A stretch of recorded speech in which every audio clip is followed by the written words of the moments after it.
नमस्कार बच्चों, स्वागत है आप सभी का Shri Shyam group of education के यूट्यूब चैनल पर। मैं विकास शर्मा आपको बीएससी सेकेंड ईयर की फिजिक्स करवा रहा हूँ और इसके अंदर अपने ऑप्टिक्स पढ़ रहे हैं यूनिट फर्स्ट और लेक्चर नंबर अपना ये 11 है।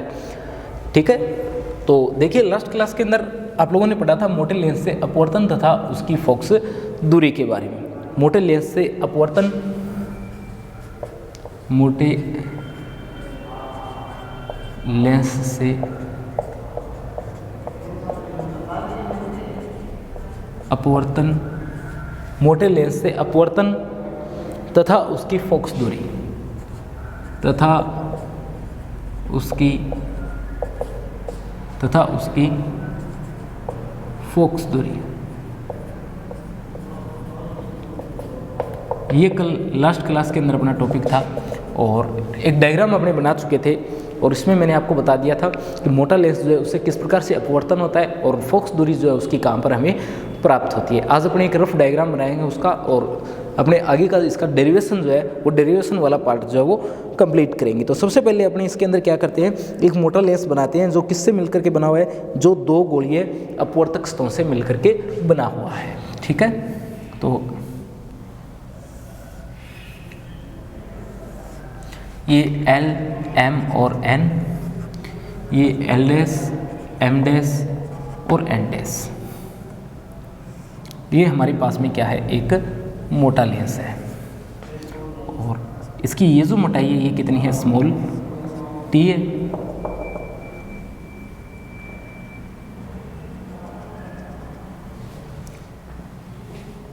और एक तरफ इसके अपवर्तनांक μ1 है और यहाँ जो अपवर्तनांक है μ2 है, दूसरी तरफ जो अपवर्तनांक है वो भी कितना है, μ1 है।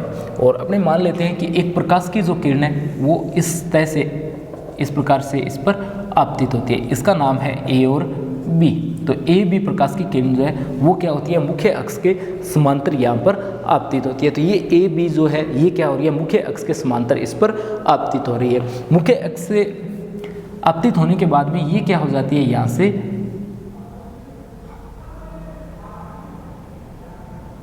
अपवर्तित हो जाती है। ठीक है, यहाँ से इस तरीके से ये अपवर्तित हो जाती है और दो बार ये अपवर्तित होगी, दो बार अपवर्तित होगी। यहाँ से ये एक बार तो होगी, ये जो आपके पास में सतह है एल एम एन, इसकी वजह से, और दूसरी बार ये अपवर्तित होगी किसकी वजह से, एल डैश, एम डैश और एन डैश के कारण। अगर ये यहाँ नहीं मुड़ती तब ये सीधी चली जाती, कहाँ चली जाती, इस पॉइंट डी पर चली जाती। ये पॉइंट अपना सी है, ये ऊंचाई एच है, ये वाली ऊंचाई भी एच है और ये जो ऊंचाई है ये हमारे पास में एच डैश है। ठीक है, ये सारी चीज़ें जो है हम लोग कल पढ़ चुके हैं। ये एच डैश आपका और ये एम डैश और ये एफ डैश है। ठीक है, और अपवर्तनांक वगैरह मैंने आपको बता दिए, एक तरफ μ1 दूसरी तरफ μ1 और ये जो लेंस है इसके पदार्थ का अपवर्तनांक कितना है, μ2 है। अब अपने जो इसकी फोकस दूरी का फॉर्मूला है उसे व्युत्पन्न करते हैं। तो देखिए इसकी फोकस दूरी का फॉर्मूला जो किस प्रकार से हम लोग आज व्युत्पन्न करेंगे।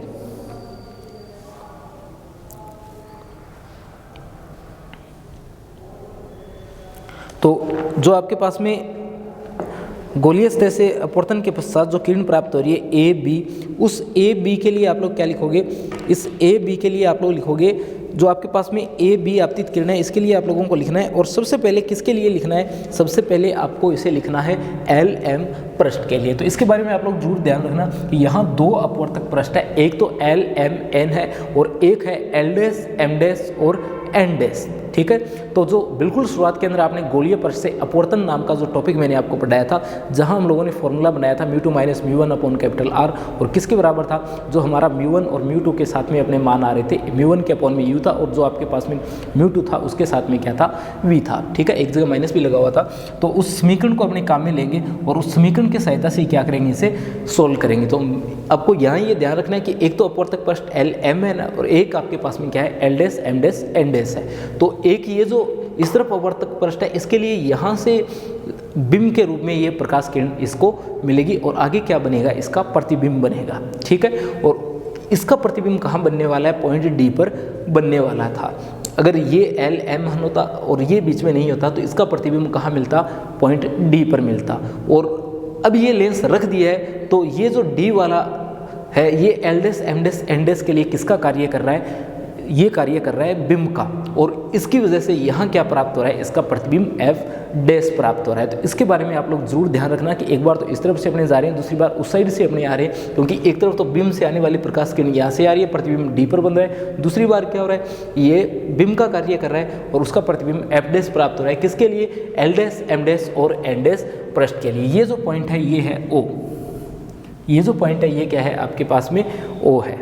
अब देखिए आगे अपने इसमें, तो एल एम जो आपके पास में पृष्ठ है एल एम एन, उसके लिए आप लोग क्या लिख सकते हो, उसके लिए आप लोग लिख सकते हो mu two upon M D, mu two upon M D minus का म्यू वन, और कितना आएगा, ये अनंत आएगा, कितना आएगा, अनंत आएगा, क्योंकि अनंत से प्रकाश किरण आपकी प्राप्त हो रही है। और इस तरफ क्या आएगा, इस तरफ आएगा mu two upon M D, M और डी, ये जो आपके पास में दूरी है एम और डी, इस ये क्यों लिए ये अभी मैंने आपको बताया है। आगे अपने क्या लिखेंगे, mu two minus mu one लिखेंगे, क्या लिखेंगे, mu two minus mu one लिखेंगे, और अपॉन में कितना आएगा, ये अपॉन में आएगा आर वन, कितना आएगा, आर वन आएगा, ठीक है, कितना आएगा, आर वन आएगा। देखिए एक बार फिर से आप लोग इसे, ये मैंने लिखा mu two upon M D minus का म्यू वन अपॉन अनंत, किसके बराबर, mu two minus mu one upon R one के बराबर, ठीक है।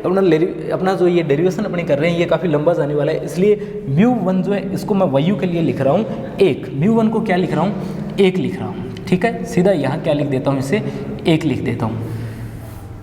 तो ये समीकरण जो है आपको यहाँ पर प्राप्त हो जाती है। ये समीकरण किसके लिए प्राप्त हुई है आपको, तो ध्यान रखोगे जो आपके पास में फर्स्ट अपवर्तक पृष्ठ है उसके लिए ये समीकरण जो आपके पास में प्राप्त हुई है, ठीक है। आगे बढ़ते हैं और लेंस की मोटाई की बात करते हैं कि आपके पास में जो लेंस की मोटाई है वो लेंस की मोटाई कितनी है, तो लेंस की मोटाई आपके पास में है स्मॉल टी, ठीक है। लेंस कितनी मोटाई का आपके पास में, तो लेंस जो है वो आपके पास में स्मॉल टी मोटाई का है। स्मॉल टी मोटाई होने का क्या मतलब है, स्मॉल टी मोटाई होने का मतलब है कि एम डैश डी जो है, एम डैश डी जो आपके पास में है वो किसके बराबर है, M dash D, M dash D. देखिए एम डैश डी इस साइड इसे लिख देता हूँ, इस मान की भी अपने को जरूरत पड़ेगी, एम डैश डी के मान की।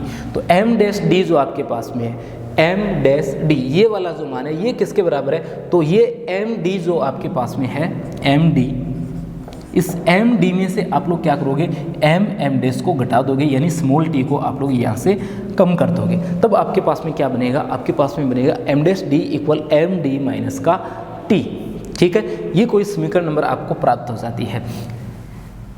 अब देखिए आगे यहाँ से अगर मैं क्या करता हूँ, कॉमन लेता हूँ किसे, एम डी को, एम डी को अगर यहाँ से कॉमन लिया जाए तो ये बनता है 1 माइनस टी बटा एम डी, क्या बनता है, 1 माइनस टी बटा एम डी बनता है। एम डी को इस साइड ले जाता हूँ तब ये बनता है एम डैश डी बटा एम डी, और किसके बराबर, 1 माइनस टी बटा एम डी के बराबर। ये समीकरण आपको यहाँ से प्राप्त हो जाती है, किसके लिए, एम डैश डी बटा एम डी के लिए, किसके बराबर, 1 माइनस टी बटा एम डी के बराबर, ठीक है। आगे जब इस समीकरण की हमें जरूरत पड़ेगी तब अपने इस समीकरण को काम में लेंगे, ठीक है। इसे कोई समीकरण नंबर लगा देता हूँ, समीकरण नंबर ए लगा देता हूँ मैं इसे, ठीक है।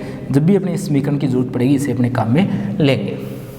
अब तक जो आपने किया है सिर्फ एल एम के लिए इसे सोल्व किया है। अब अपने बात करते हैं दूसरे अपवर्तक पृष्ठ L dash M dash N dash के लिए, किसके लिए बात कर रहे हैं, एल डैश एम डैश और एन डैश के लिए। इसके लिए देखिए आपके पास में समीकरण क्या प्राप्त होने वाली है, इसके लिए आपके पास में समीकरण प्राप्त होने वाली है 1 बटा म्यू टू, 1 बटा म्यू टू बटा क्या आ जाएगा, बटा आ जाएगा M dash F dash, M dash F dash minus का 1 बटा M dash D, M dash D, और किसके बराबर प्राप्त होगा आपको, ये एम डैश डी किसके बराबर आ जाएगा, ये आ जाएगा 1 बटा म्यू टू माइनस का 1 बटा आर टू के बराबर। ये समीकरण नंबर 2 जो है आपको यहाँ से प्राप्त हो जाती है, ठीक है। यहाँ आपने क्या लिखा है, आपने लिखा है 1 बटा म्यू टू बटा M dash F dash minus का 1 बटा एम डैश डी, और किसके बराबर है, 1 बटा म्यू टू माइनस 1 बटा आर टू के बराबर है, ठीक है। ये कुछ उसी तरीके से है जैसे अपने अभी तक पढ़ करके आए थे कि आपका जो mu two upon mu one है, μ2/μ1 होता है किसके बराबर होता है 1μ2 के बराबर होता है। किसके बराबर होता है 1μ2 के बराबर होता है, यानी आपका 1μ2 जो है 1μ2 किसके बराबर है μ2/μ1 के बराबर है। अगर इसी को आप लोग क्या लिखते, इसी को आप लोग लिखते 1/1μ2 तो किसके बराबर होता, इस समीकरण के बराबर होता है μ1/μ2 के। ठीक है, और ये जो समीकरण आपके पास में प्राप्त हो जाती इस तरीके से, यानी इसी को आप लोग क्या लिख सकते थे 2μ1, क्या लिख सकते थे 2μ1 लिख सकते थे। यानी आपका 1μ2 तो किसके बराबर है μ2/μ1 के, और 2μ1 किसके बराबर है μ1/μ2 के बराबर है। ठीक है, तो इस तरीके से अपने क्या कर रहा है, इस समीकरण को लिखा है। दूसरा m डैश f डैश जो दूरी है आपके पास में, ये वाली दूरी है m डैश f डैश, और जो दूसरी दूरी हम लोगों ने ले रखी है m डैश d ले रखी है। कितनी ले रखी है m डैश d ले रखी है। टॉपिक जब शुरू हुआ था इसके बारे में मैंने आपको पहले ही बता दिया था। आगे बढ़ते हैं अपने,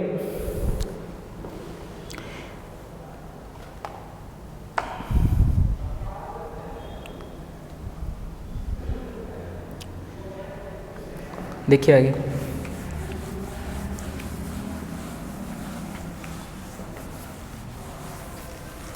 आपके पास में जो दो त्रिभुज बन रहे हैं, एक तो बन रहा है BDM, आपके पास में त्रिभुज है BD और M। ठीक है, BDM, और दूसरा त्रिभुज है आपके पास में CD और M डैश, BDM BDM समरूप है किसके, त्रिभुज CDM डैश के। ठीक है, CDM डैश के क्या है, ये समरूप है। कौन सा त्रिभुज, ये जो यहाँ त्रिभुज है आपका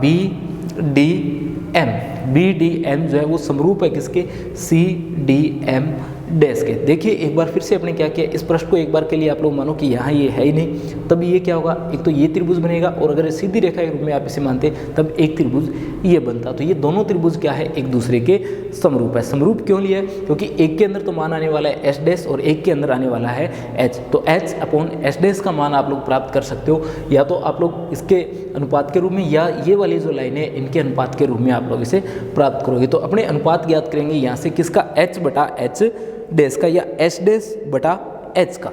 ठीक है, तो यहाँ से आप लोग किसका मान प्राप्त करोगे, h डैश बटा h का। किसके बराबर आएगा ये मान आपका, ये मान बराबर आएगा m डैश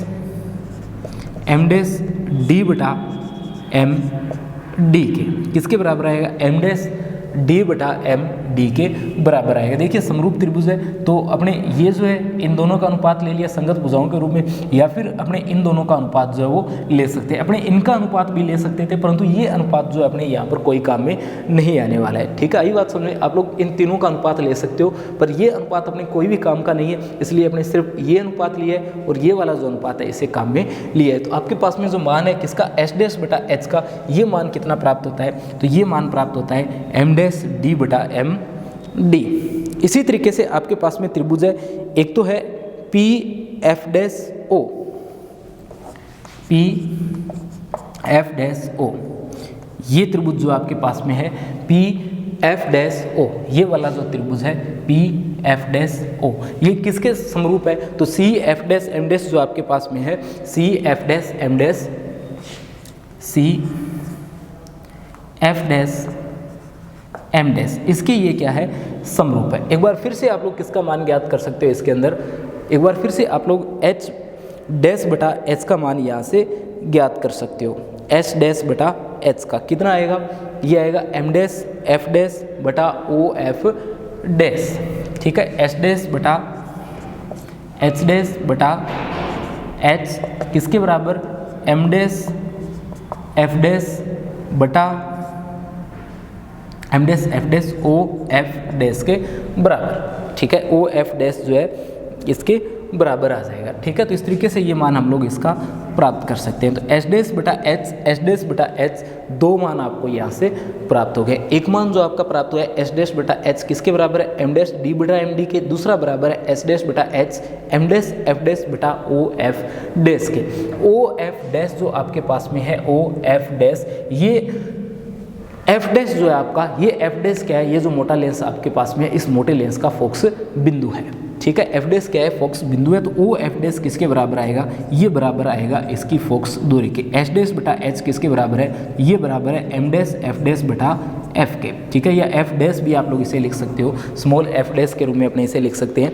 तो अगर स्मॉल एफ डैश के रूप में आप लोग इसे लिखते तब ये क्या बनता, एच डैश बटा H M dash F dash upon small F dash. जरूरी नहीं है आप लोग इसे स्मॉल एफ डैश से लिखो, सीधा स्मॉल एफ से लिख सकते हो। ये फोकस बिंदु आपके पास में आने वाला है और फोकस दूरी आपके पास में है ये एफ डैश जो हम लोगों ने लिखा है ओ एफ डैश, फोकस दूरी आपके पास में मोटे लेंस के लिए।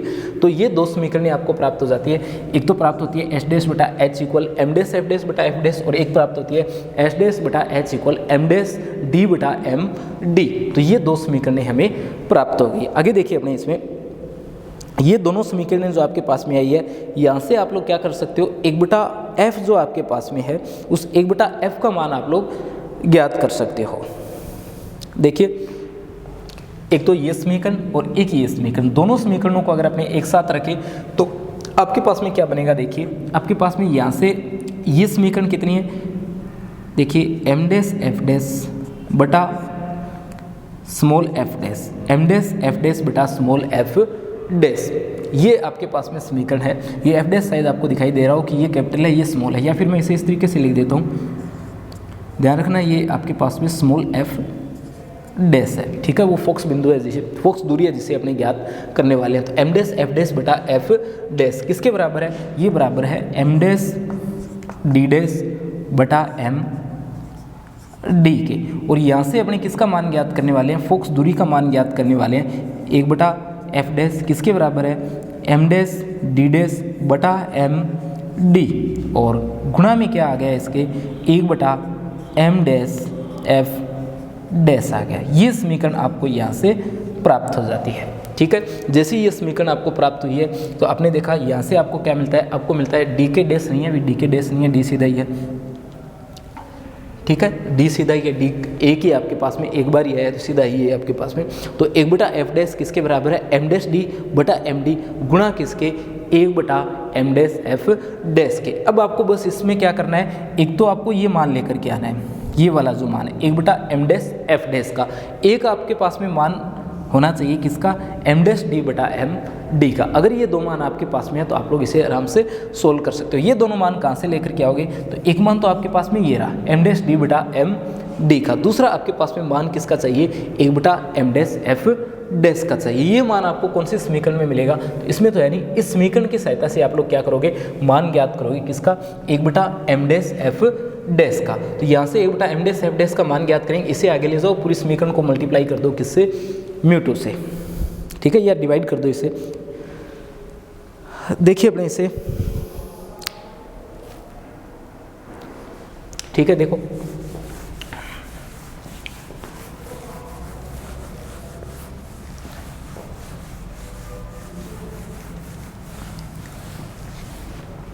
इसे भी यहाँ से हटा देता हूँ, आगे लिख देता हूँ, एक बटा एफ डैश बराबर एम डैश डी बटा एम डी गुणा एक बटा एम डैश एफ डैश, ठीक है।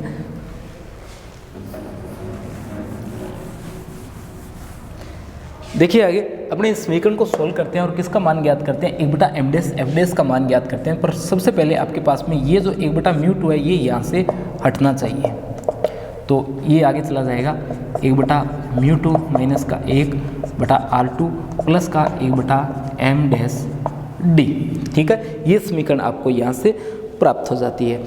अब पूरी इक्वेशन के अंदर आप लोग क्या करोगे, ये जो कंप्लीट इक्वेशन है इस कंप्लीट इक्वेशन को आप लोग डिवाइड कर दो किससे, एक बटा म्यू टू से, ठीक है। पूरी इक्वेशन को अगर अपने क्या कर दें, एक बटा म्यू टू से डिवाइड कर दें, तब देखिए आपके पास में क्या आएगा।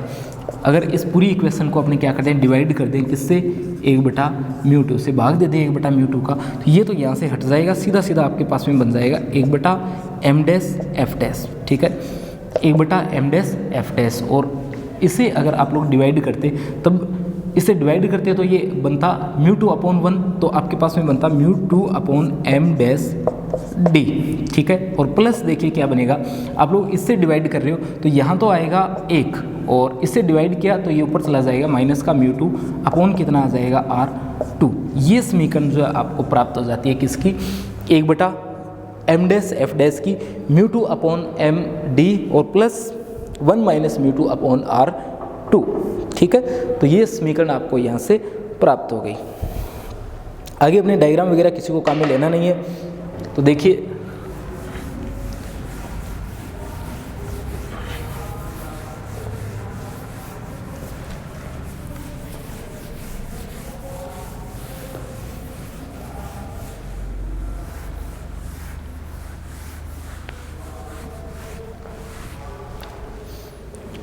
आपके पास में एक तो ये समीकरण प्राप्त हो गई है, एक समीकरण ये, दूसरी समीकरण आपके पास में किसकी है, 1 बटा एम डैश एफ डैश की है। किसके बराबर है ये mu two upon M dash D के है, mu two upon M dash D के है। ठीक है, mu two upon M dash D और प्लस की जगह लिख देता हूँ माइनस, और यहाँ से इसे लिख देता हूँ माइनस की जगह प्लस और प्लस की जगह माइनस अपॉन आर टू।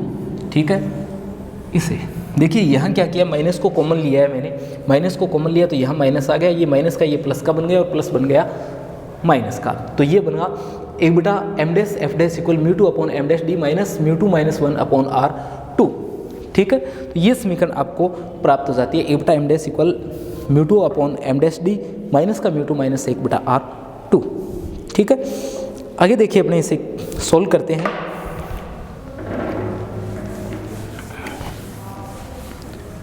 अब जो आपके पास में मान आया है 1 बटा एम डैश एफ डैश का, इस मान को हम लोग समीकरण के अंदर रख देते हैं, जो समीकरण आपके पास में आई हुई है उसमें, और